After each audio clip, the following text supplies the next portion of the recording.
So guys, tara gawa naman tayo ng sausawan or chili garlic oil. So meron akong garlic, tapos sili, then oil.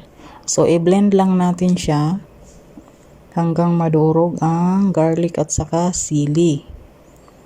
Ito ay masarap na sausawan guys, kahit anong sausaw mo masarap. So after natin ma-blend, ayan, lulutuin na natin siya sa mahinang apoy lang guys. At saka wag nating iwanan, halu-haluin natin lagi para hindi siya masunog. At yan, nilagyan ko na siya ng asin, pamienta, then soy sauce. Yan, pang timpla. Sobrang anghang nito guys.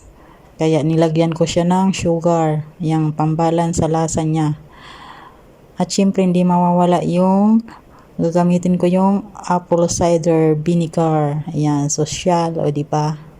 So hayaan natin ng 2 minutes na maluto yung At